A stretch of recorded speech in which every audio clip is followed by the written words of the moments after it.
Good morning, Stacey Ashley here, and wow, I'm live. It's been ages since I've gone live, and I really wanted to focus this morning on what I've been learning about leadership, good leadership during emergencies. So I'm just going to check a couple of things about my stream, make sure that we're up and going, and I'd love to hear from you while I'm doing that. Where are you in the world? And that's not just about your country, it's about where are you working today? Are you, at the kitchen table, or are you back in the office, depending on what part of the world you're in?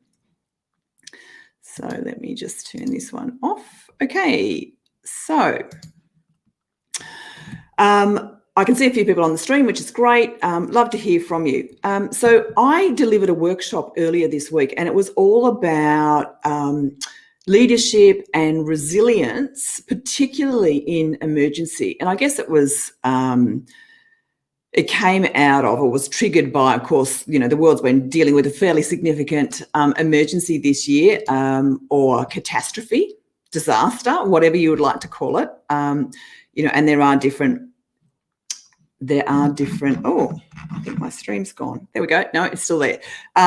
So what I want to talk about is when I was researching for this workshop, I learned a lot about emergency, crisis, disaster, catastrophe. And so while I know my leadership and I know my change and transformation and resilience, I learned a lot about emergency. And I thought I'd share some of the themes that I picked up during that investigation and research. Shandon, great to see you there. I'm good. Thank you for asking, and working from home. Yeah, aren't we all? Well, actually, no, there's lots of people who are back in the office, which is great. So a couple of things that really came through when I was doing my research, and it was really consistent. And so that's why I thought I would share them with you, these concepts of good leadership during emergency. And emergency, there's scales of emergency. So we can have something that's minor, that's kind of localized, whether it's local to a business or a business unit, or it's local to a geography. And then we get a more major emergency or disaster because the scale has increased. So the impacts are far more broadly felt. And so again, it might be about the number of businesses or the scale of the business. It might be about the community. It might be about the geography and how expansive that is in terms of the impact that's being felt. So, and then we go into, catastrophe or catastrophic disaster, where it's something that is so large in scale, so far-reaching, so unanticipated that we're not prepared for our existing systems and processes and plans actually haven't catered for it. And I guess to some degree, COVID would fall into that, depending on where you are in the world and how much you're feeling, the impact and the consequences, not only of the pandemic, but of the fallout of the pandemic. And so that's about, economic impacts and social impacts, educational impacts, industry impacts. It's very far reaching. So what are the three things? And let me just check. I'm just going to check that my stream's actually still working, because my internet is still a little shaky at times. Okay. And it seems like it is. So the three key things that you need to keep in mind in order to execute leadership well in an emergency. The first one is that you need to specifically focus on the important and the impactful.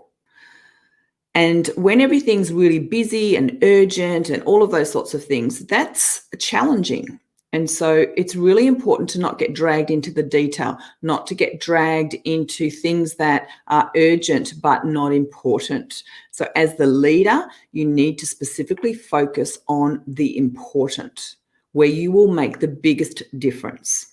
All right. There are others who can see, the other elements, the other minutiae that happen and need to be dealt with. But you need to focus on the important. That's the first thing. The second theme that I picked up from my research into emergency leadership, and this is not going to be a surprise, is communication. Like communicate. It's an essential. If you want people to know what's going on, to know how to respond, to feel like they're part of the community, that they've got connection in what might be, uncertain, complex, challenging, difficult circumstances, then communication is key. And it must be one of the highest priorities for leaders, is that continuous communication. So it's not a one-off communication, it is ongoing.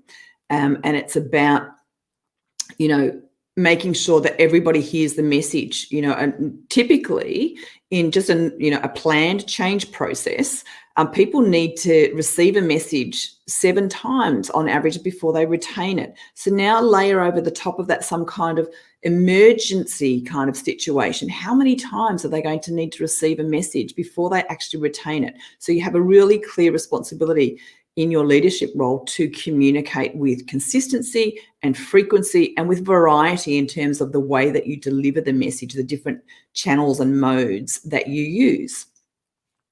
And then the third key theme that I picked up about how to lead emergency well, how to be a good leader in emergency or crisis or disaster, is to develop the capability of your people.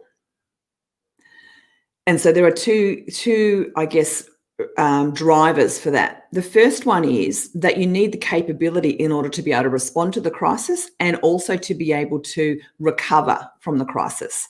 So people need to have that capability, or you need them to have the capability so you can actually deliver on what needs to happen.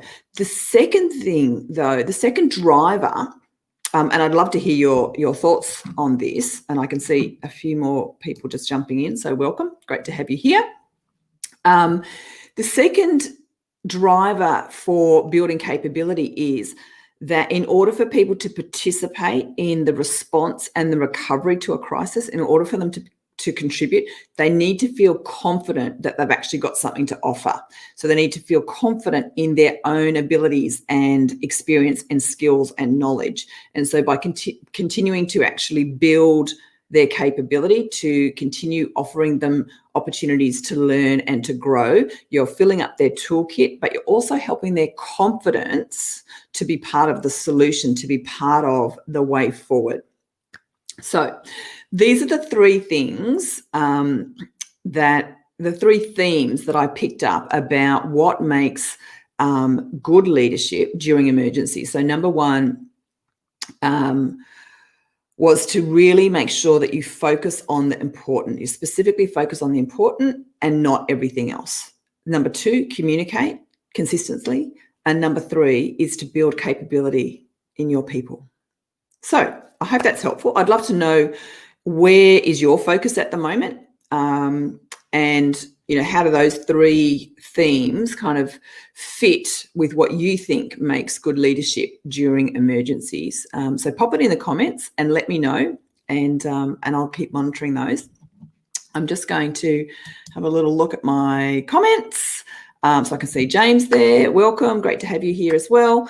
So pop your ideas about good leadership in emergencies into the comments and I will come back to you. Otherwise, I had one other thing I wanted to share with you. I'm just going to pop it up because I'm pretty excited, which is my book. My brand new book, First Lead Yourself, is going to be released this Sunday, the 1st of November, and it's going to be released at 7 p.m. That's Sydney time on Sunday night. So if you would like to get notification, if you want to find out about the special offer, then you can SMS VIP reader to that number there, 0428 479 700. I would love to share this book with you. I'll be going live. I'll be streaming on LinkedIn, YouTube, Facebook, and hopefully Instagram as well on Sunday night to launch the book, to share some of the backstory, to give you some insights, do a bit of a reading, that sort of thing, and answer all of your questions. So it would be great if you could be part of it.